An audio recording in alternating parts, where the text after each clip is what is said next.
نہیں ہے. ورنہ کامن سینس کی بات ہے کہ ابو بکر اور عمر ایک سنت کو ختم کریں گے جس کو نبی نے زندہ کیا. ہر سال نبی نے قربانی کی ہے اور حکم دیا قربانی کرنے کا, اور بتایا کہ تمہارے باپ ابراہیم علیہ السلام کی یہ سنت سے یہاں اصطلاحی سنت مراد نہیں ہے, طریقہ ہے تمہارے والد ابراہیم علیہ السلام کا. تو ابو بکر عمر کہیں گے کہ ہم نہیں کریں تاکہ لوگ کرنا نہ شروع کر دیں. تو یہ کامن سینس کی بات ہے, کیا یہ تو ہو ہی نہیں سکتا. انہوں نے اس لیے نہیں کی تاکہ غریبوں پر لوگ لازم نہ سمجھیں, امت حرج میں پڑے گی. باقی اسلاف میں اس میں اختلاف تھا.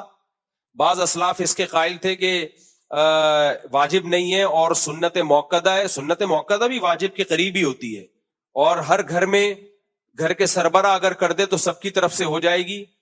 تو بعض اسلاف کا, ایک منٹ میں یہ بات کمپلیٹ کر لوں, تو بعض اسلاف کا یہ نظریہ ہے, تو ٹھیک ہے ان کا ہوگا نظریہ. ہم اس بارے میں امام حنیفہ جو بہت اسلاف کے امام تھے ان کو فالو کرتے ہیں, جن کو آدھی سے زیادہ امت نے فالو کیا, اور ان کی دلیل مضبوط ہے, صحیح حدیث ہے. جو قربانی کی استطاعت رکھتا ہے نہ کرے قربانی, وہ ہماری عیدگاہ میں نہ آئے. اس میں آپ نے گھر کے سربراہ مرد عورت کا کوئی فرق نہیں رکھا. تو اس لیے مضبوط رائے, اور عبادت میں ویسے بھی احتیاط کے پہلو کو ترجیح دی جاتی ہے. جب دونوں طرف دلائل ہوتے ہیں تو عبادت میں احتیاط والے پہلو کو ترجیح دی جاتی ہے. تو جو بھی مالدار ہے اس پر قربانی لازم ہے. مالداری کا مطلب کیا ہے؟ مالداری کا مطلب یہ ہے کہ 52.5 تولہ چاندی, جس کی آج کل قیمت کیا چل رہی ہے بھائی, کسی کو پتا ہے؟ سن 2025 میں 1446 ہجری میں کیا چل رہا ہے مارکیٹ میں؟ 52.5 تولہ چاندی.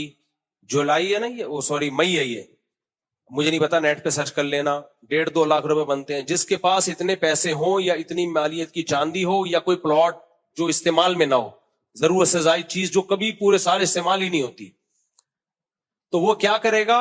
سارے قرضے پہلے نکالے گا, اور اس مہینے کا راشن جو آئے گا, بچوں کی اسکول کی فیسیں, گیس بجلی کے بل, سارے مائنس کر کے اگر اتنے پیسے بچ رہے ہیں تو پھر اس پر قربانی لازم ہے.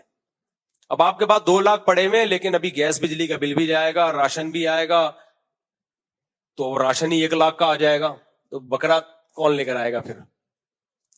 تو وہ سارے خرچے مائنس کر کے بھی اگر 52.5 تولہ چاندی کی قیمت بچ رہی ہے تو پھر آپ پر قربانی لازم ہے, ادروائز لازم نہیں ہے. اور ضروری نہیں ہے کہ آپ کوئی مہنگا جانور کرو, آپ کوئی حصہ لے لو چھوٹی سی گائے میں. میں جب اجتماعی قربانی کرتا تھا تو ایسی باریک باریک گائے بھی آتی تھی, لوگ کہتے تھے اس میں 7 حصے ہو بھی جائیں گے کیا؟ غریبوں کے لیے الگ پیکیج ہے ہمارے پاس, میں نے یہ کہتا تھا.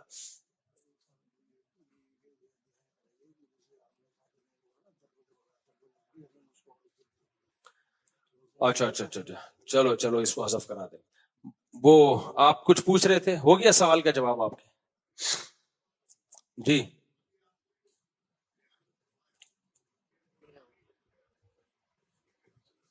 ہاں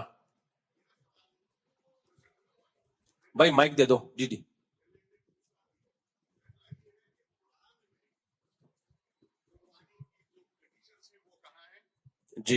اور دوسرا یہ کہ سورہ کوثر فصلی لی ربی کا ونہر, اس کا کیا مطلب ہے؟ دیکھیں, آپ کا پہلا سوال یہ کہ قرآن میں قربانی کا ذکر کہاں ہے؟ قرآن میں اللہ نے حکم دیا من یطیع الرسول فقد اطاع اللہ, جو رسول کی اطاعت کرے گا اس نے اللہ ہی کی اطاعت کی. تو اس لیے قرآن میں واضح طور پر ہر بات کا حکم ضروری نہیں ہے. کچھ احکام نبی صلی اللہ علیہ وسلم کے ذریعے بھی, اب قرآن میں نماز کا طریقہ تو نہیں ہے, زکوٰۃ کس پر کتنی فرض ہوگی یہ بھی نہیں ہے. تو ہاں, قربانی کے جانور کا ثواب کتنا ہے یہ قرآن میں ہے. اللہ نے فرمایا لن ینال اللہ لحومها ولا دماؤها ولکن ینالہ التقوی منکم, کہ جب تم اللہ کے نام پہ جانور ذبح کرتے ہو تو نہ ان کا خون اللہ تک پہنچتا ہے نہ ان کا گوشت پہنچتا ہے, تمہارا تقوی اللہ تک پہنچتا ہے. اور یہ جو فصلی لربی کا ونحر ہے, انا اعطیناک الکوثر میں, اس میں بھی اللہ نے قربانی کا, نہر کہتے ہیں اونٹ کو نہر کرنا. تو اللہ نے نبی سے فرمایا کہ اے نبی, ہم نے آپ کو کوثر عطا کی ہے. کوثر خیر کثیر کو بھی کہتے ہیں اور حوض کوثر کو بھی کہتے ہیں, دونوں مراد ہو سکتے ہیں. اور دوسرا آپ نے فرمایا کہ جب ہم نے آپ کو کوثر عطا کی ہے, آپ پر احسان کیا کہ آپ کا دشمن وہ ابتر ہے, اس کی نسل ختم ہو جائے گی, آپ کی نسل ختم نہیں ہوگی. اب شکرانے کے طور پر آپ نے جانی عبادت بھی کرنی ہے اور مالی عبادت بھی کرنی ہے. عبادت میں دو طرح سے ہوتی ہے, جان کھپانا اور ایک ہے مال کھپانا. تو قربانی مال کھپانا ہے, اس لیے ونہر نہر کا ذکر کیا, اور فصلی صلات جو ہے وہ جان کھپانا ہے. تو یہ دو عبادتوں کا ذکر کیا اللہ نے, قربانی کا اور نماز کا. مراد صرف دو عبادتیں نہیں ہیں بلکہ ہر قسم کی جانی اور ہر قسم کی مالی عبادتیں مراد ہے اس سے. اچھا بھائی مفتی صاحب قربانی کس پر واجب ہے, میں نے بتا دیا. میرے بھائی مفتی صاحب میری بیٹی چھوٹی ماں کی فیڈ لیتی ہے. میری بیٹی چھوٹی ماں کی فیڈ لیتی ہے, جو چھوٹی بیٹی ہے, ماں چھوٹی نہیں ہے. رات کو بہت تنگ.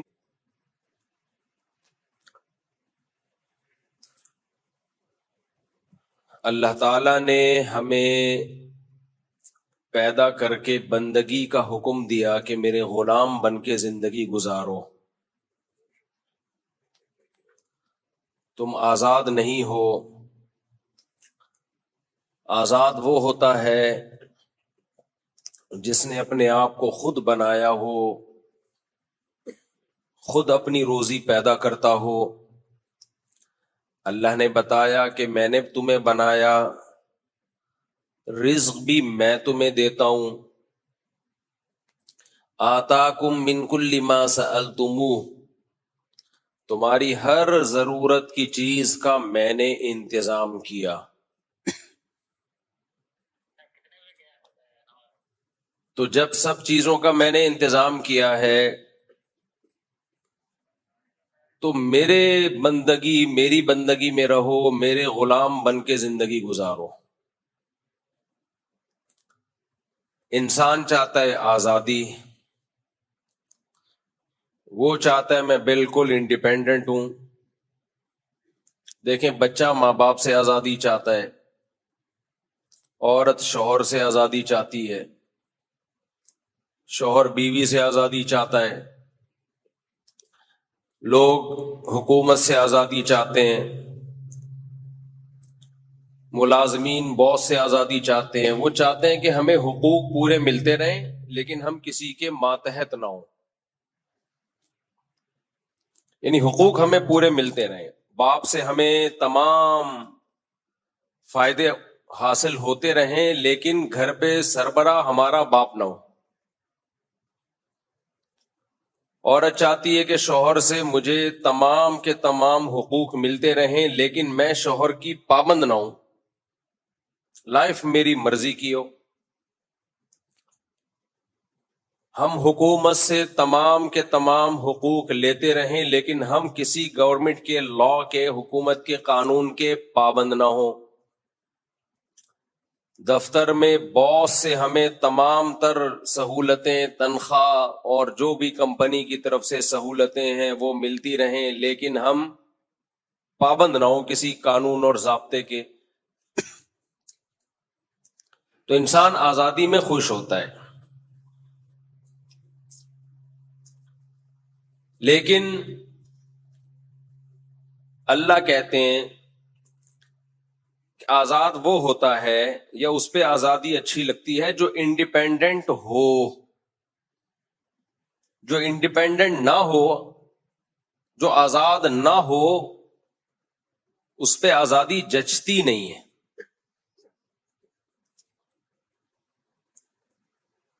کیا مطلب؟ بھائی آپ نے ایک کمپنی میں آپ جاب کر رہے تھے, آپ نے ایک دوسری کمپنی بنا لی, آپ کا اپنا الگ سے بزنس شروع ہو گیا. کسی دن باس نے آپ کو بلا کے ڈانٹ دیا کہ سوری کرو, تم نے فلاں لا توڑا ہے. آپ سوری نہیں کر رہے. باس کہتا ہے سوری کیوں نہیں کر رہے؟ سر آپ مجھے نکال دیں, اگر آپ نے نکالنا ہے میں سوری نہیں کروں گا, میں آزاد ہوں. بھائی تو اگر میں تجھے نکالوں گا کھائے گا کہاں سے؟ سر اس سے بڑی کمپنی میں بنا چکا ہوں, اب میں انڈیپینڈنٹ ہوں. کہتے ہیں نا لوگ, اب میں کیا ہوں؟ انڈیپینڈنٹ, اب میں آزاد ہوں.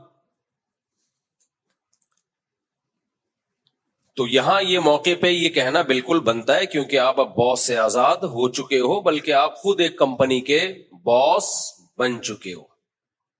تو جو آدمی انڈیپینڈنٹ ہوتا ہے اس پہ آزادی جچتی ہے, اچھی لگتی ہے. ہم کسی کا کھاتے نہیں ہیں. لوگ کہتے ہیں نا کسی کے ٹکڑوں پہ پلتے نہیں ہیں, ہم کسی کے محتاج تھوڑی ہیں جو ہم اس کی مان کے چلیں. لیکن جو محتاج ہو, ہر چیز میں محتاج ہو, اس پہ لیے یہ لفظ کہنا یہ اس پہ جچتا نہیں ہے. اللہ قرآن میں کہتے ہیں کہ انسان کو پیدا بھی میں نے کیا. جب تم پیدا ہوئے تھے ماں کی چھاتیوں میں نے دودھ پیدا کیا تمہارے لیے. پھر آسمان سے بارشیں برسائیں, زمین سے درخت پیدا کیے, لہلہاتی فصلیں کھیتیاں پیدا کی, کتنا کچھ پیدا کیا. الم نجعل الارض نباتا, کیا ہم نے زمین, الم نجعل الارض مہادا والجبال اوتادا وخلقناکم ازواجا وجعلنا نومکم سباتا وجعلنا اللیل لباسا وجعلنا النہار معاشا وبنینا فوقکم سبعا شدادا وجعلنا سراجا وہاجا وانزلنا من المعصرات ماء ثجاجا لنخرج به حبا ونباتا وجنات الفافا. ایک ایک چیز کو اللہ بیان کرتے ہیں. کیا ہم نے زمین کو تمہارے لیے بچھونا نہیں بنایا؟ انسان کے لیے پوری کائنات میں زندگی کے لیے اور انسان کی رہائش کے لیے زمین سے زیادہ سوٹیبل کوئی سیارہ نہیں ہے. سائنسدانوں نے اس کو حسن اتفاق کہہ دیا کہ حسن اتفاق سے ایسا ہو گیا. دو تین چیزیں اتفاق سے ہو سکتی ہیں, لاکھوں چیزیں ایک دم ایسے زبردست طریقے سے ایڈجسٹ ہو جائیں اور سب ایک دوسرے سے لنک کر رہی ہوں. میں بار بار بیان میں کہتا ہوں بھائی ایسا, یہ جو قرآن میں آتا ہے نا کہ والذین هم علی صلواتہم یحافظون, ایمان والے نمازوں کی حفاظت کرتے ہیں. عبداللہ بن مسعود اس کی تفسیر بیان کرتے ہیں, حفاظت کا مطلب اپنے وقت پہ پڑھتے ہیں. خالی پڑھنے کو تھوڑی حفاظت کرنا کہتے ہیں, وقت کے اندر. اور حدیث جبریل سے پتہ چلتا ہے ہر نماز کا ایک ٹائم ہے. ظہر کا الگ ہے, عصر کا الگ ہے, مغرب کا الگ ہے, عشاء کا الگ ہے, فجر کا الگ ہے. اور ویسے بھی ایک کامن سینس کی بات ہے, سفر میں 4 رکعتوں کی 2 کی اللہ نے, یہ اسی لیے تو تاکہ قضا نہ ہو. تو رخصت جب دی جاتی ہے کسی دوسری چیز کی حفاظت کے لیے دی جاتی ہے. جب بھی آپ کسی کو کوئی سہولت دیتے ہیں نا تو اس سہولت دینے کا مقصد ہوتا ہے اس کام کی حفاظت کی جائے. اس کی مثال ایسے ہے جیسے شریعت نے کہا آپ کھڑے ہو کے نہیں پڑھ سکتے نماز تو بیٹھ کے پڑھو. یہ کیوں کہا؟ تاکہ ضائع نہ ہو, ڈیلے نہ کرو. تو اس لیے اللہ نے کہا سفر میں مشکل ہے 4 کی 2 پڑھ لو تاکہ ڈیلے نہ ہو. باقی یہ حرف آخر نہیں ہے, اس پہ میرا پورا رسالہ ہے, لکھ چکا ہوں میں, صرف اس کو نیٹ پہ ڈالنا ہے اس کو. کیونکہ تحریر کا اسلوب کچھ اور ہوتا ہے اور بولنے کا اسلوب کچھ اور ہوتا ہے. ایسا مذاق اڑاتے ہیں لوگ, ابے یہ حنفی کیا, یہ تو سنت کے دشمن ہیں, یہ تو سنت کے. ایک صاحب کا میں نے آڈیو دیکھی, کہتا میں حنفی تھا, اب تو میں ظہر کے ساتھ عصر پڑھتا ہوں اور مغرب کے ساتھ عشاء کے وقت میں عشاء پڑھتا ہوں, اور یہ حنفی لوگوں کو کیا پتا سنت کا. تو کبھی خوشبو لگا کے آ, تجھے بتائیں گے ہمیں کتنا سنت کا پتا ہے. جاہل لوگ. اگر کوئی اختلافی مسئلہ ہے تو اعتدال سے بھی بیان کیا جا سکتا ہے. یہ لوگ جب تک طنز نہیں کرتے نا ان کو سکون نہیں ملتا. اور متکبر کو اللہ دنیا میں ذلیل کرتا ہے. امام شافعی رحمہ اللہ اس کے قائل ہیں 2 نمازیں اکٹھی پڑھی جائیں مگر طنز نہیں کرتے. وہ شافعی بھی اس کے قائل ہیں مگر طنز نہیں کرتے. مگر یہ لوگ کیا کرتے ہیں, ایک حدیث ان کے سامنے آ گئی تو سمجھتے ہیں کہ اب ہم مجتہد اعظم بن گئے, مفتی اعظم بن گئے, سب پہ طنز کرتے ہیں. میرا جب 3 وتر والا کلپ گیا ہے نا مارکیٹ میں, وہ جو وتر پہ نہیں میں نے ریکارڈ کروایا تھا, وہ جو ایک آیا تھا اوہ آج تک ہم وتر غلط پڑھتے رہے, اس کا جب جواب میں نے ریکارڈ کروا کے ڈالا ہے، کتنے لوگوں کے فون آئے، مفتی صاحب ایسا ہمارے محلے میں کچھ فتنہ پرستوں نے ہمیں طنز کر کے رکھا ہوا تھا، تم حدیث کے مخالف، تمہیں کیا پتا قرآن و سنت کا، ایسا ذلیل کر کے رکھا ہوا تھا. کہہ رہے اللہ کا شکر ہے اب نظر نہیں ملاتے، ایسے گھننے بن کے سائڈ سے گزر جاتے ہیں. تو آپ کی ایک رائے ہے، آپ 100 دفعہ رکھو، اختلافی مسئلہ ہے، لیکن یہ طنز، دوسرے کو نیچا دکھانا، دوسرے کو کہنا اندھی تقلید کرتے ہو، علم کہاں ہے ان لوگوں کے پاس، یہ تکبر ہے. اور متکبر کو اللہ دنیا میں ذلیل کرتا ہے. اس میں ہمارا موقف بہت مضبوط ہے، سفر ہو یا حضر ہو، حج کے علاوہ 2 نمازیں آپ اکٹھی اس طرح سے تو پڑھ سکتے ہو، ظہر کو ڈیلے کرو آخری وقت میں، عصر کو اول وقت میں، اس طرح حدیث سے ثابت ہے، انشاءاللہ ریکارڈ کرواؤں گا میں. باقی اس طرح کے ظہر کو ڈیلے کر کے عصر کے ٹائم میں داخل کر دو. ہمارا دعویٰ یہ کہ اس بارے میں اگر حدیث ہے تو صحیح نہیں ہے، صحیح ہے تو صریح نہیں ہے، واضح نہیں ہے. جیسے صحیح مسلم کی حدیث ہے نا، عشاء کے وقت میں آپ نے جمع کیا، تو یہ صحیح حدیث تو ہے، صریح تھوڑی ہے. جمع کرنے کا مطلب یہ تھوڑی کہ مغرب کو عشاء کے وقت میں پڑھا ہے. جمع کا عمل جو ہوا ہے کہ مغرب کو آخری وقت میں، اور جب عشاء پڑھی ہے عشاء کے وقت میں، تو جمع کا عمل کمپلیٹ کب ہوا ہے؟ وہ عشاء کے وقت میں ہوا ہے. خیر یہ الگ ٹاپک ہے. تو اللہ کی غلامی میں سب سے پہلے کیا ہے میرے بھائی؟ نماز. سب سے پہلا اللہ کے حقوق میں سوال کس کا ہوگا؟ نماز کا ہوگا. نماز کے بغیر اللہ اسلام کو مانتا نہیں ہے سب سے پہلے. اور صحابہ سے یہ بات ثابت ہے کہ جو نماز سیدھی کر لے گا اس کے باقی اعمال بھی اللہ سیدھا کر دیں گے. ہاں سب سے پہلے تو فجر کی نماز ہے. فجر کو اس لیے کہا جاتا ہے اس نے فجر پڑھ لی باقی بھی پڑھ لے گا وہ. تو نماز کو سب سے پہلے سیدھا کرنے کی ضرورت ہے. آج ہو کیا رہا ہے، بس یہ واقعہ سنا کے بیان ختم کرتا ہوں. گرمی بھی بہت ہو رہی ہے، لوگوں کا کانسیپٹ ہی خراب ہو گیا ہے بھائی نماز کے بارے میں. میں نے کئی بار یہ واقعہ سنا ہے، پرانا ہو گیا، اب کسی کو نہیں پتا چلے گا کس کی بات ہو رہی ہے. خاتون نے کہا میرا بھائی کی ڈیتھ ہو گئی، مفتی صاحب بہت نیک تھا، بہت نیک تھا، بڑا اللہ والا تھا. میں نے کہا ماشاء اللہ ماشاء اللہ. میں نے کہا نماز پڑھتا تھا کہ نہیں؟ بس نماز نہیں پڑھتا تھا وہ، بس نماز نہیں پڑھتا تھا. ابے نماز نہیں پڑھتا تھا تو نیک کہاں سے ہو گیا؟ اللہ کا اتنا بڑا حق ادا نہیں کر رہا. یہ بات کوئی غیر مسلم کہے تو سمجھ میں آتی ہے، مسلمان کہے کہ بے نمازی تھا لیکن کیا تھا؟ نیک تھا. یہ ایسے ہی ہے جیسے کسی خاتون کے شوہر مر گئے، اب وہ بیچاری میت کی تعریف کر رہی ہے، ہائے میرے میاں اتنے اچھے تھے اتنے اچھے تھے. بہن آج تک کسی عورت کو کبھی نظر بھر کے نہیں دیکھا، جب بھی دیکھا ٹکٹکی باندھ کے دیکھا انہوں نے. اب تعریف تو کرنی تھی نا، جھوٹ بھی نہیں بولنا چاہتی تھی. یعنی وہ بتانا چاہ رہی تھی میں جب بیٹھی ہوتی تھی تو کسی آنٹی کو نہیں دیکھتے تھے، میرے خوف سے کنکھیوں سے دیکھتے تھے، بس وہ اتنے نیک تھے. تو بھائی نیک کہاں سے ہو گئے جو ٹکٹکی باندھ کے عورتوں کو جھانک رہے؟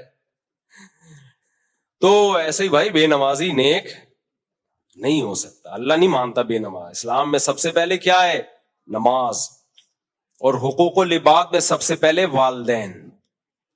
حقوق العباد میں سب سے پہلے باپ اور ماں، بس باقی سب اس کے بعد. آپ ماں باپ کے ساتھ اچھے نہیں ہو پھر اللہ نہیں مانے گا آپ کو اچھا. دوستوں کے ساتھ تو سبھی اچھے ہو جاتے ہیں بھائی. تو اللہ ہم میں عبدیت پیدا کرے، اللہ ہمیں یہ سمجھنے کی توفیق عطا فرمائے کہ ہم اس کے غلام ہیں، اور غلام بن کے رہے، یہی زیادہ اچھا ہے اس کے. اللہ عمل کی توفیق عطا فرمائے. وما علینا الا البلاغ. سر وہ سوال میرا یہ تھا کہ کرسیوں کے متعلق، جو کرسیوں پہ نماز پڑھی جاتی ہے، ذرا اس کے متعلق تھوڑا وضاحت سے بتا دیں. کہ میں یہ کہنا چاہ رہا ہوں کہ جتنے بھی کرسیوں پہ نماز پڑھتے ہیں، جو آج کل ہر مسجد کے اندر ایسا فیشن بن گیا ہے کہ بعض مساجد جو ہیں وہ سینما کا منظر پیش کرتی ہیں، دونوں طرف کرسی ہیں. اگر یہ کرسی پہ بیٹھنے والے کبھی اپنے گھر میں تو بیٹھتے ہوں گے نا نیچے، یا کسی کے گھر میں جا کے بیٹھتے ہوں گے، اگر ان میں سے جو زمین پہ بیٹھ سکتا ہے وہ اگر بیٹھ کے پڑھ لے تو بہتر ہے. ایک بات تو یہ. دوسری بات یہ ہے کہ اتنی بڑی بڑی کرسیاں ہیں، اور بعض کرسیاں ایسی ہیں کہ ان کے اندر جو ہے نا وہ اینگل بنے ہوئے ہیں، اور اپنے پیر جو ہے نا وہ اینگل پہ رکھ لیتے ہیں، تو زمین پہ پیر ہوتا ہی نہیں. جی. تو آیا اگر کسی کا زمین پہ پیر نہیں ہوگا تو اس کی نماز ہوگی یا نہیں ہوگی؟ اور تیسری بات یہ ہے کہ یہ کرسیوں کے اندر بعض لوگ ایسا ہوتا ہے کہ قیام میں کھڑے ہو جاتے ہیں، قیام میں کھڑے ہو جاتے ہیں. تو اب یہ کھڑا ان کا اگر اکیلے پڑھ رہے ہیں تو ٹھیک ہے کہ قیام میں کھڑے ہو جائیں، باقی عمل بیٹھ کے کر لیں. لیکن فرض نمازوں میں جو یہ کھڑے ہو جاتے ہیں، یہ ذرا ایک تو عجیب سا لگتا ہے، اور اس کو وضاحت سے کر دیں کہ یہ صحیح کرتے ہیں یا نہیں کرتے ہیں. اب میں نے کل ایک جگہ فجر پڑھی تو میں نے دیکھا کہ امام کے پیچھے مؤذن اور مؤذن کے بالکل ساتھ ایک کرسی والے، تو وہ بھی کھڑے ہو گئے جب قیام تلاوت ہو رہی ہے. تو ایسا لگ رہا تھا کہ دو امام ہیں. تو اس کی ذرا وضاحت کر دیں کہ یہ ان کا کھڑا ہونا مناسب ہے. چلیں جی، وہ کرسیوں والا مسئلہ یہ ہے میرے بھائی. دیکھو، کرسی پہ شدید مجبوری میں نماز جائز ہے. اگر زمین پہ بیٹھنا آپ کے لیے ممکن ہی نہیں ہے، آپ کہتے ہو ٹیک نہیں لگا، ٹیک لگائے بغیر، تو زمین پہ بھی ٹیک والی کرسیاں آتی ہیں جن کے پائے نہیں ہوتے، اس پہ ٹیک لگا لو. آپ کہتے ہو میرے لیے گھٹنے موڑنا ممکن نہیں ہے، گھٹنے سیدھے کرو قبلے کی طرف. جب تک یہ ممکن ہے کرسی پہ نماز درست، یعنی درست کا مطلب خلاف سنت ہے، ہو جائے گی نماز لیکن خلاف سنت. زمین پہ بیٹھ کے معذوری میں نماز پڑھنا سنت ہے. نبی صلی اللہ علیہ وسلم نے آخری دنوں میں جب آپ بیمار تھے، زمین پہ بیٹھ کے آپ صلی اللہ علیہ وسلم نے نماز پڑھی. اب میں ابھی بات کمپلیٹ کر لوں پھر آپ کا سوال. تو شدید مجبوری ہو، اب لوگ کہتے ہیں مجبور ہیں، دعوت پہ جاتے ہیں تو آپ زمین پہ بیٹھ جاتے ہیں آرام سے کھانا کھانے کے لیے. واش روم میں بھی آپ زمین پہ بیٹھ جاتے ہیں، اور دعوت پہ جاتے ہیں چلو واش روم میں مشکل ہے. دعوتوں میں میں دیکھ رہا ہوتا ہوں بہت سے لوگوں کو زمین پہ بیٹھ کے کھانا کھا رہے ہیں، اور مسجد میں آتے ہیں تو کرسی پہ بیٹھ کے نماز پڑھتے ہیں. تو حتی الامکان کوشش کریں، اگر آپ کے لیے کھڑے ہونا مشکل ہے تو زمین پہ بیٹھ کے سنت ہے نماز پڑھنا. کرسی پہ بیٹھ کے نماز پڑھنے میں صف بھی خراب ہوتی ہے، مسجدوں میں کرسیاں آ رہی ہیں، پھر رمضان کے آخری عشرے میں میز بھی آ جاتی ہے، چائے اور قہوے بھی چل رہے ہوتے ہیں، پتہ ہی نہیں چلتا یہ مسجد ہے یا کوئی ہوٹل ہے. تو یہ بہت غلط بات ہے. شدید مجبوری ہو، اب کون مجبور ہے کون نہیں ہے یہ فیصلہ میں نہیں کر سکتا. تو کوئی کرسی پہ بیٹھا ہوا میں تو اس کو برا نہیں کہہ رہا بھائی، وہ خود جانتا ہوگا. صفیں بہرحال اس سے خراب ہوتی ہیں، اور بیٹھنا بھی ہے تو پھر کنارے پہ کرسی رکھا کریں، اور جب اٹھ کے جائیں تو کرسی کو سائڈ پہ لگائیں، وہیں چھوڑ کے نہ چلے جائیں. تو کوشش کریں کہاں بیٹھ کے نماز پڑھیں؟ زمین پہ بیٹھ کے. ابھی ہمارے نعیم بھائی ہیں، معذور ہیں بےچارے، پاؤں سے مسائل ہیں، پوری 20 رکعتیں انہوں نے زمین پہ بیٹھ کے پڑھی ہیں.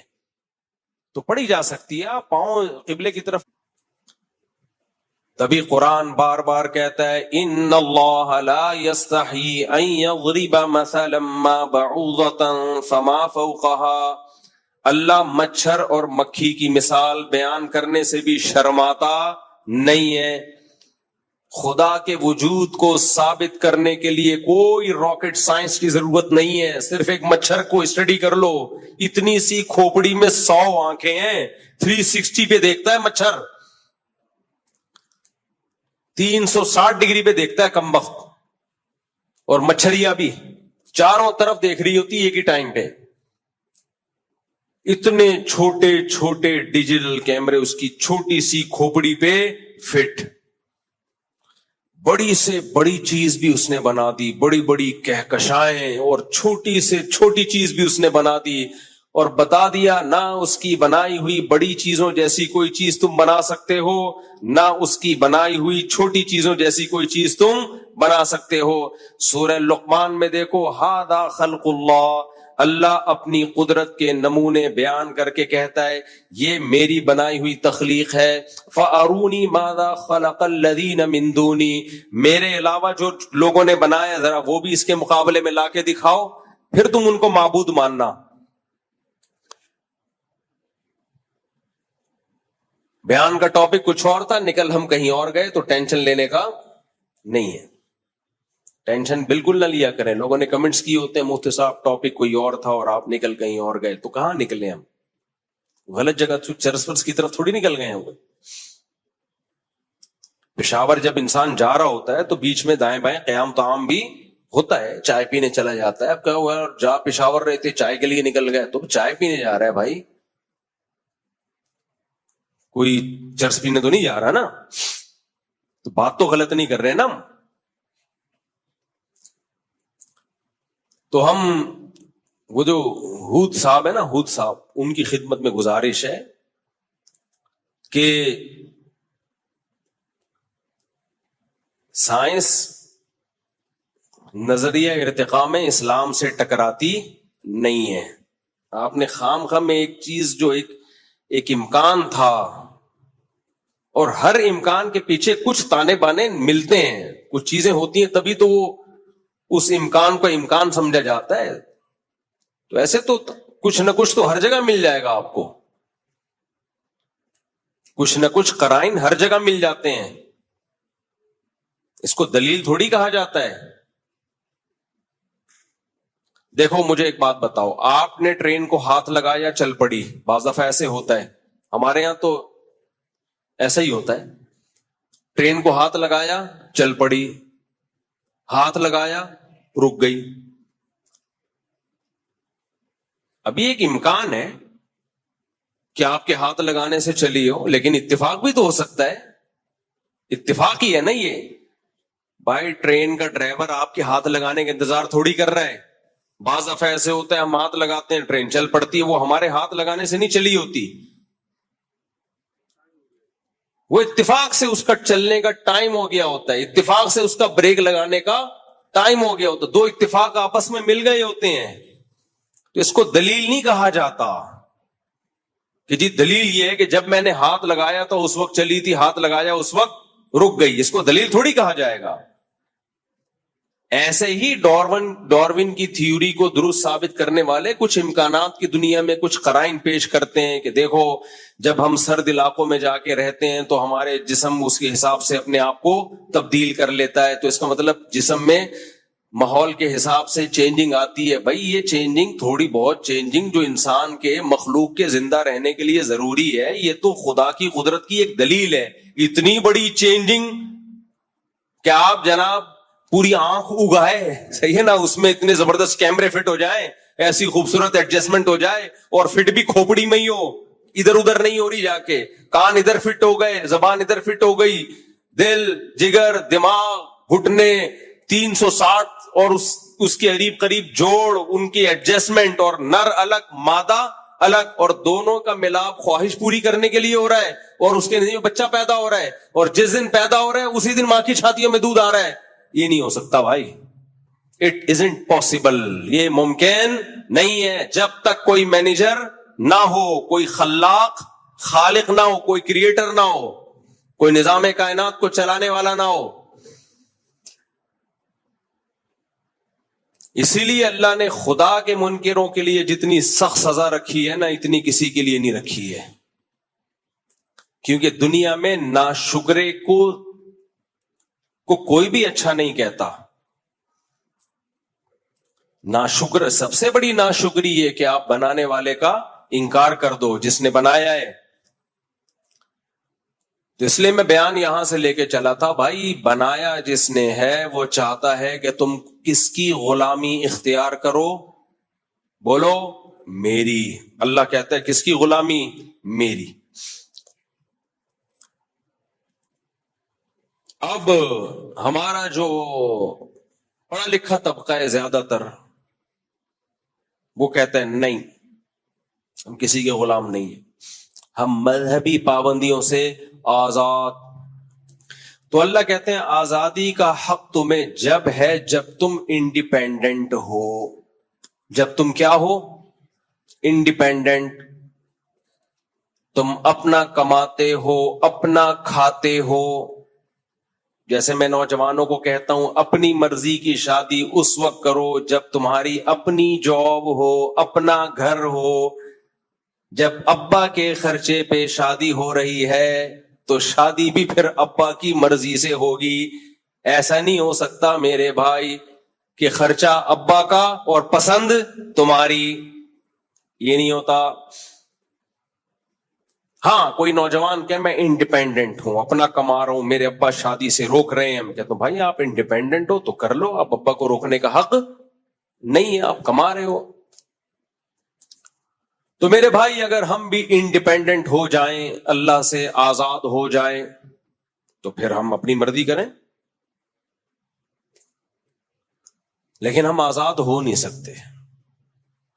آپ کہہ سکتے ہو میں تو اپنا کماتا ہوں، اللہ تھوڑی مجھے دے رہا ہے، معاذ اللہ. یہ قارون نے کہا تھا کہ انما اوتیتہ علی علم عندی، میں نے جو کمایا ہے وہ میری عقل کی دوڑ ہے، مائنڈ، کھوپڑی ہے، میں نے کھوپڑی استعمال کی ہے. بھائی کھوپڑی تو نے استعمال کی ہے، سب سے پہلی بات یہ کھوپڑی تجھے جہیز میں ملی ہے، سسرال نے دی ہے تجھے. یہ کھوپڑی بنائی ماں کے پیٹ میں کس نے؟ بولو نا، اللہ نے بنائی. جو ہاتھ تو نے استعمال کیے کمانے کے لیے، یہ ہاتھ تجھے کس نے دیے؟ اللہ نے دیے. پاگل آدمی تھوڑی کچھ کما سکتا ہے. پاگل بنا کے کمایا جا سکتا ہے، خود اگر آپ پاگل ہیں پھر کچھ نہیں کما سکتے، بلکہ پاگل بنا کے زیادہ کمایا جا سکتا ہے. پاگل بنا کے کمانے کا طریقہ بتاؤں؟ کہ آپ کو خود کمانا آتا نہیں، آپ یوٹیوب پہ پیسہ کمانے کے طریقے بتانا شروع کر دو، دیکھو آپ یوٹیوب پہ آپ کی آمدن کتنی ہوگی. 2 طریقے تو بہترین ہے پیسہ کمانے کے. عامل بن جاؤ، روحانی علاج شروع کر دو، جن چڑیل بھوت بھگانا شروع کر دو. پتہ نہیں ہمارے مذہبی لوگ گھوم پھر کے، ایک بڑی اچھی مذہبی جماعت ہے، اچھا بھلا کام کر رہی تھی یونیورسٹیوں میں، کالجز میں نام لینا مناسب نہیں سمجھتا، نوجوانوں میں بڑا اچھا کام تھا ان کا. انہوں نے بھی لوگوں کو جن چڑیل بھوت اور جادو اور میاں بیوی میں جادو کا یہ علاج، فلانے میں جادو کا یہ، اس چکر میں لگا دیا لوگوں کو. یار میں نے ان کے بڑوں سے کہا تو ہے کہ یار آپ کدھر کو نکل گئے ہو بھائی؟ فلانے میں جادو ہوا تو یہ علاج ہے. بھائی کہاں سے؟ بس جادو ہو گیا، سورہ فلق سورہ ناس پڑھ کے دم کرو. اور اتنا آسان نہیں ہے یہ، اپنی غلطیوں کو جادو پہ ڈال دیتے ہیں. مذہبی آدمی کا زوال شروع ہوتا ہے جادو ٹونے اور یہ ان سب چیزوں میں لوگوں کو ڈال دیتا ہے وہ. یا تو ایک طرف ہم اتنے لبرل بن جاتے ہیں کہ خدا ہی کا انکار کر بیٹھتے ہیں، اور جب مذہب کی طرف آتے ہیں تو ایسی چیزوں پہ بلیو کرنا شروع کر دیتے ہیں، لاجک کی بات ہی نہیں کر رہے ہوتے، لوگوں کو توہم پرستی میں ڈالنا شروع کر دیتے ہیں. میرے ایک بچے کو کچھ دن پہلے پیلیا ہو گیا تھا. بچوں کو تو ہوتا ہے پیلیا. میں نے بہت سمجھایا، بھائی پیلیا ہے، چھوٹے بچے کو دھوپ لگاؤ، پیلیا اترتا ہے دھوپ میں، صبح کی دھوپ لگاؤ، شام کی دھوپ. وہ پتہ نہیں کہاں سے سسرال میں کسی نے جا کے وہ دم وم کیا، پیلا تیل نکال دیا. میرا دماغ کھایا. میں نے کہا میں اب ان فضول باتوں کو میں نہیں مانتا. پیلا تیل نکال دیا تو وہ پیلیا اس میں آ گیا ہے. یہ ناٹک کسی اور کے سامنے کا. سسرال سے بھی نہیں ڈرتا، آپ اندازہ لگاؤ. سسرال کو میں نے بولا میں نہیں ماؤں، غصے ہو گئے میرے سسرال والے. کون سا سسرال تھا یہ نہیں بتاؤں گا، اتنا بھی بہادر نہیں ہونا کہ کون سا سسرال تھا یہ بتا دوں. کہہ رہے دیکھو بچی ٹھیک ہو گئی نا. میں نے کہا بھائی پیلیا تو اپنا ٹائم، چھوٹے بچوں میں تو پیلیا نارمل ہے، یرغان یور نارمل ہے، وہ خود اپنا ٹائم پورا کر کے ختم ہو جاتا ہے. تو میرا بڑے جنگ ہوئی ہے گھر میں. یہ میرے سے یہ کہہ رہے ہیں دیکھو یہ تیل پیلا پیلا آ رہا ہے. ابے بس کرو ناٹک، کسی اور کو بیوقوف بناؤ. اللہ کا شکر ہے ہم ان چیزوں سے بیوقوف نہیں بنتے. انگریزوں کو بھی پی لیا ہوتا ہے کیسے ٹھیک ہو جاتا ہے، عربوں کو بھی پی لیا ہوتا ہے کیسے ٹھیک ہو جاتا ہے. یہ 2 لانڈے بیٹھے ہوئے واسے اور ایک ان کا بھائی ہے رافع، ان کو بچپن میں پی لیا ہوا، بہت سخت یرقان ہو گیا تھا. ان کے ابا نے بہت علاج کرایا، ٹھیک نہیں ہو رہا تھا. تو رشتہ داروں نے کہا یہ جھڑواؤ گے نہیں تو ٹھیک نہیں ہوگا. ان کے ابا کا ایمان مضبوط ہے، ہمارے دوست ہیں پرانے. انہوں نے بولا یار جیسے انگریزوں کا پی لیا ٹھیک ہو جاتا ہے، عربوں کا پی لیا ٹھیک ہو جاتا ہے، ہمارے بچوں کا بھی ٹھیک ہو جائے گا، نہیں جھڑوانا. اتنے رشتہ دار نے تانے دیے، نہیں یہ تو جھڑوانا پڑے گا، نہیں نہیں نہیں. ایسا بیچارہ بیزار آ گیا میرے پاس آئے. میں نے کہا ان کی ایسی کی تیسی، نہیں جھڑوائیں گے. ٹھیک ہو گیا. لونڈے بیٹھے ہوئے ہیں ابھی، شادیاں کر کے بیٹھے ہوئے ہیں ماشاءاللہ، بچے بھی ہو گئے میرا خیال ایک کے. تو چھوڑ دو بھائی، یہ عذاب سے نکلو. مذہب کا یہ تصور جو ہم پیش کرتے ہیں یہ مذہب نہیں ہے، یہ آپ کی اپنی ایک توہم پرستی ہے، آپ کی اپنی ایک باپ دادا کی رسومات ہیں. ان کا مذہب سے کوئی تعلق نہیں ہے، چھوڑ دو ان سے. میں آپ کے سامنے بیٹھا ہوں یار اللہ کے فضل سے، مجھے یہ بات کہتے ہوئے ڈر بھی لگتا ہے کہ کوئی بڑائی نہ ہو جائے. جو کچھ ہے اللہ کی رحمت ہے. 19.25 تھے, اللہ کے فضل سے اب 19 پورے ہو گئے ہیں. میں نے کبھی کسی بچے کے گلے میں تعویذ نہیں ڈالا. بچوں کو بیماریاں بھی آئیں, آیت الکرسی پڑھ کے دم کیا بس, اور ڈاکٹر سے علاج کرایا, ختم. کیا 19 بچوں میں بیماریاں نہیں آئی ہوں گی؟ کیا خیال ہے بھائی؟ اور جب میں نکاح کر رہا ہوتا ہوں تو کیا پریشانیاں نہیں آئی ہوں گی؟ کیا خیال ہے؟ کبھی کسی عامل کے پاس نہیں گیا, کسی سے تعویذ نہیں لیا. ایک دفعہ کیا ہوا, جب میں نے ایک دفعہ شادی کی, شادی تو ویسے کئی دفعہ کی ہے, لیکن ایک دفعہ جب میں نے شادی کی تو گھریلو حالات بہت خراب ہو گئے, اور بڑا وہ جو ہوتا ہے نیچرل ہے. ایک صاحب آئے, کہنے لگے بہت بڑے بزرگ ہیں, ان سے آپ کو میں تعویذ دلواتا ہوں, ایک دم گھر میں سکون ہو جائے گا. میں نے کہا مسجد ہے, مناسب نہیں ہے, چلے یہاں سے, دفعہ ہو یہاں سے. اور خود اپنے ساتھ اس کے کیا ہوا, شادی ہوئی اور 1 مہینے بعد طلاق ہو گئی اس کے. میں نے کہا تو اپنے تعویذ سے اپنے آپ کو تو ٹھیک کر نہیں سکا, میں ٹھیک کرے گا. یہ تو نیچرل ہے بھائی, جب شادی ہوگی تو بڈے ہوں گے, تو جھگڑے ہوں گے. آپ نے شادی کی ہے, جب سوکن آئے گی تو پہلی والی کو تو بیچاری کو آپ نے ذبح کر دیا نا, اس کو تو چیخنے بھی نہیں دے رہے, اس کو آپ جھگڑنے بھی نہیں دے رہے, تو جھگڑے گی بھائی, اس کا حق بنتا ہے. اور آپ ٹینشن میں بھی جاؤ گے, کیونکہ ہم بھی انسان ہیں. تو یہ سب کچھ نیچرل ہے. 100% درست اگر کسی کے گھر میں سب کچھ اور چل رہا ہے تو یہ نارمل آدمی نہیں ہے. پھر اس کا مطلب ہے سب گھروں میں سب کچھ ہوتا ہے, لڑائی بھی ہوتی ہے, محبتیں بھی ہوتی ہیں, جھگڑے بھی ہوتے ہیں, سلو بھی ہوتی ہے, سب نیچرل ہے. یہ کیا ہے؟ نیچرل. ابھی ایک جاننے والے نے دوسری شادی کی, اس کے جو پہلے سسر تھے انہوں نے ایسی واٹ لگائی ہے اس کی, روتے ہوئے میرے پاس آئے, یار میری تو ایسی کی تیسی کر دی میرے سسرال والوں نے, میں نے حلال کیا ہے, حرام تو نہیں کیا. میں نے کہا نیچرل ہے. میں نے کیا کہا؟ نیچرل بھائی, یہ تو نیچرل ہے تو ہوگا. پھر 2 مہینے بعد آئے, ابے بھائی وہ تو ایسا کو, کیا میں پوری ڈیٹیل بتاؤں, وہ سمجھ جائیں گے, پھر میری بات ہو رہی ہے بھائی, انہوں نے تو یہ بھی دھمکی دے دی ہے اور FIR کٹا دی ہے. میں نے کہا نیچرل ہے. پھر 1 مہینے بعد آیا, اب تو یہ کر لیا, بچے چھین لیے. میں نے کہا نیچرل ہے. وہ غصے ہو گئے, کیا یہ ہر چیز نیچرل ہے؟ ان کو غصہ آیا نا. میں نے کہا یہ بھی نیچرل ہے. یہ غصہ آنا بھی کیا ہے؟ نیچرل. جب ایسی نصیحتیں سنتا تو بھی غصہ آتا ہے. پھر کہنے میں کیا کروں؟ میں نے کہا کچھ بھی نہیں کرو, جو کرنا تھا کر لیا ہے آپ نے, اب آپ نے کچھ نہیں کرنا. آپ نے جو کرنا تھا وہ کر لیا ہے, اب ان کی باری ہے. کہنے پھر اس کا ہوگا کیا؟ میرا کیا ہوگا کالیا؟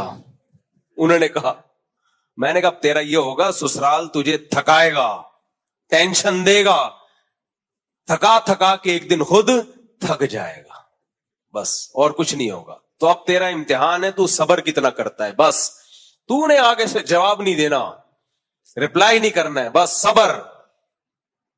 وہاں سے توپیں آئیں گی, میزائل آئیں گے اور فائرنگ ہوگی, تم نے کیا کرنا ہے؟ صبر. بس اب تمہارے صبر کا امتحان ہے. تم نے تو جو کرنا تھا کر لیا, تو اب تم چپ کر کے بیٹھ جاؤ, آرام سے بھول جاؤ. جو صبر کرتا ہے وہ جیت جاتا ہے جنگ. 1.5 سال 1.5 سال 2 سال, میں نے کہا کب تک؟ بالآخر آ جائیں گے انشاءاللہ, سیٹ ہو جائیں گے. زیادہ مسئلہ جب ہوتا ہے جب ادھر سے تڑی آئی, آپ نے بھی تڑی لگا دی ادھر سے, پھر خراب ہوگا. بولے کم بخت ہماری بیٹی پہ سوگن بھی لے کر آیا اور تڑیاں بھی لگا رہا ہے.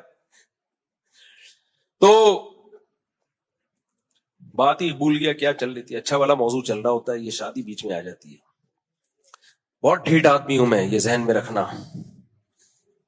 ہاں, عاملوں کی بات ہو رہی تھی, عاملوں کو بھی نہیں چھوڑوں گا انشاءاللہ. مرنے کے بعد ایسے لوگ چھوڑ کے جاؤں گا جو پھر عاملوں کو شروع کر دیں گے, کیونکہ یہ اتنا خطرناک فتنہ ہے نا, اس میں ذرا سا ڈھیلا پن اختیار کیا پھر عامل لوگوں کی جیت ہو جاتی ہے, لوگ پھر ان چکروں میں پڑتے ہیں. تو میرے بھائی, ہمارا اتنا اللہ نے ہمیں بڑا گھر دیا, یعنی افراد کے اعتبار سے ہم نے تو نہ کبھی تعویذ ڈالا کسی کے گلے میں، نہ کبھی ہم کسی عامل کے پاس لے کر گئے. مسائل ہمارے ساتھ بھی ہوتے ہیں، پریشانیاں ہمارے ساتھ بھی آتی ہیں. بھئی صبر کرو، اللہ سے دعا مانگو، اس پریشانی کو دور کرنے کے اسباب اختیار کرو. بس بہت لوگ آئے، میرے تو گھر سے تعویذ بھی نکلے ہیں، پھر بھی لفٹ نہیں کرایا. صحیح ہے نا، پرچی سمجھ کے پھینک دیا جائے. اب ہٹا. میں یہ کہہ رہا تھا، دیکھو ہمارا ماشاءاللہ ہندی میں کہتے ہیں اتنا بڑا پریوار، اللہ نظر بد سے بچائے. تو ہم نے تو بھائی کبھی تعویذ گنڈے نہیں.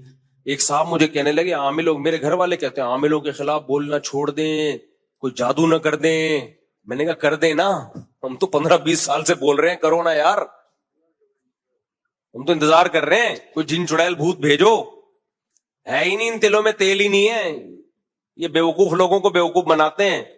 آپ کہہ سکتے ہو بڑے بڑے علماء ان کے پاس جاتے ہیں. بھائی یہ جس میں قوت انفعالی ہوتی ہے نا، جو ان کو کچھ سمجھتا ہے ان پہ اثر ہوتا ہے، جو نہیں سمجھتا اس پہ کچھ بھی نہیں ہوتا. اس کا عالم جاہل سے تعلق نہیں ہے. اگر آپ میں کانفیڈنس ہے، آپ ہندو ہو تو بھی اثر نہیں ہوگا، اور اگر آپ میں کانفیڈنس نہیں ہے، آپ تہجد گزار ہو تو بھی مار کھا جاؤ گے ان سے. کانفیڈنس ہونا چاہیے. کانفیڈنس بہت کچھ کروا دیتا ہے. ایک چوہے نے ہتھنی کو پیغام بھیجا تھا شادی کا. ہتھنی کو غصہ آیا کہ تو کمبخت اپنی ہائٹ دیکھ، کلر دیکھ، نیچ خاندان کے گھٹیا آدمی.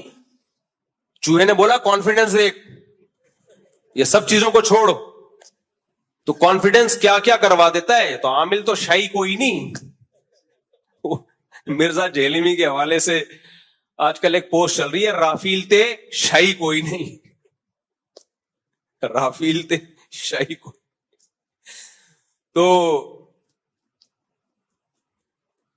تو میرے بھائی مذہبی لوگ پھر ان چیزوں میں، بھائی مذہب کا تصور سیدھا سیدھا اخلاقیات ہے. زنا مت کرو، شراب مت پیو،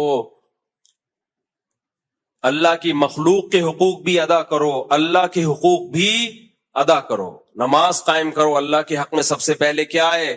نماز.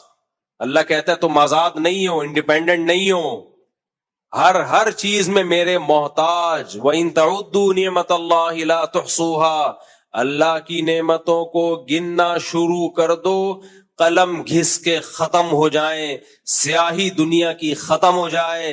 اللہ کے جو تم پر اکیلے پر احسانات ہیں، ان احسانات کی فہرست ختم نہیں ہوگی. تو پھر آزادی ہم پہ جچتی نہیں ہے. بچپن میں ماں کی نعمت دے دی، جو جس نے پالا، باپ کی نعمت دے دی جس نے سہارا دیا، خاندان دیا، دوست احباب دیے، پیسہ دیا. آپ کہہ سکتے ہو ہمارے پاس تو پیسہ ہے ہی نہیں. بھائی آپ اپنے آپ کو کمپیئر کر رہے ہو اپنے سے زیادہ مالداروں سے. ان سے کمپیئر کرنا چھوڑ دو. آپ اپنے سے کمتر لوگوں سے کمپیئر کرو. تو بہت پیسہ دیا ہے. فٹ پاتھ پہ سونے والے لوگ بھی ہیں، آپ گھروں میں سو جاتے ہو. ایسے لوگ بھی ہیں 2 وقت کا، 1 وقت کا کھانا نہیں مل رہا آپ کو، 2 ٹائم پیٹ بھر کے کھاتے ہو، 3 ٹائم پیٹ بھر کے کھاتے ہو. ناشکری کی تو پھر کوئی انتہا ہے ہی نہیں.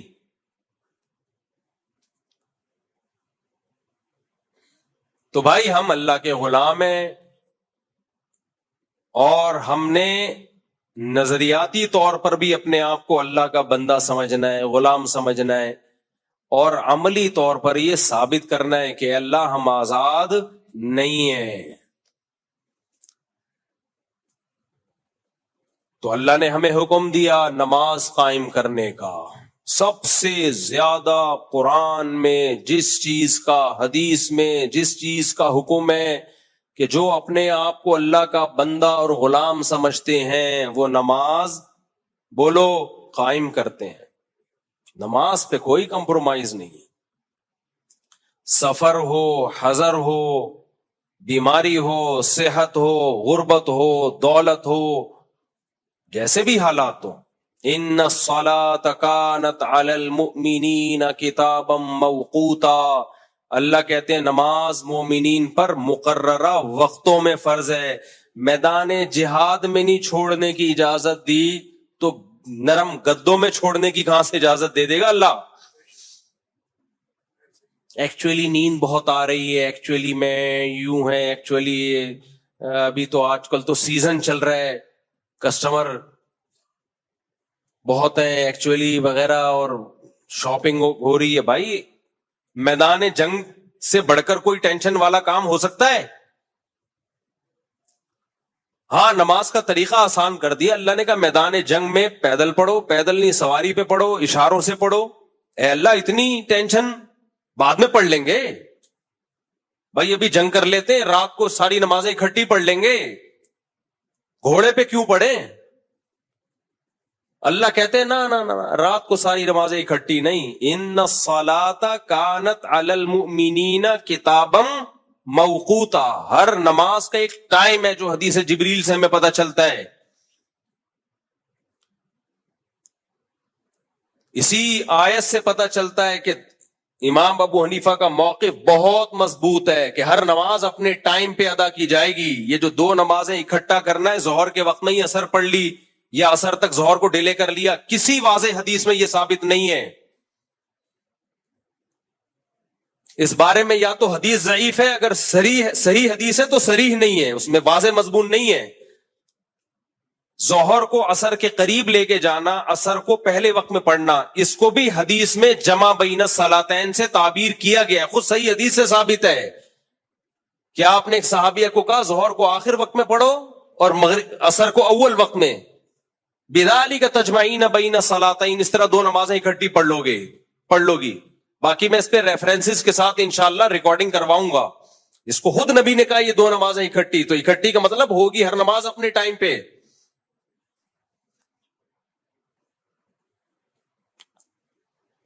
باقی لوگ حدیث صحیح مسلم کی حدیث پیش کرتے ہیں کہ نبی صلی اللہ علیہ وسلم نے دو نمازیں اکٹھی پڑھی، عشاء کے وقت میں آپ نے جمع کیا مغرب اور عشاء کو.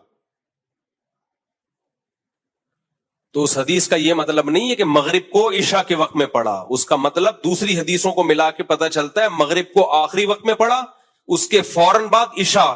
تو جمع کا عمل جو کمپلیٹ ہوا ہے وہ عشاء کے ٹائم پہ ہوا ہے، وہ مغرب کے ٹائم پہ نہیں ہوا. سمجھ میں آ رہی ہے بات کہ نہیں آ رہی ہے؟ اور اتنی آزادی دے دی، شاپنگ کے لیے جا رہے ہو ظہر کے ساتھ اثر پڑھ لو. اکیڈمی میں آج بیان لمبا ہو گیا تو ظہر کے ساتھ اثر پڑھ لو. میدان جنگ میں اللہ کہہ رہے بھائی ڈیلے نہیں کر سکتے.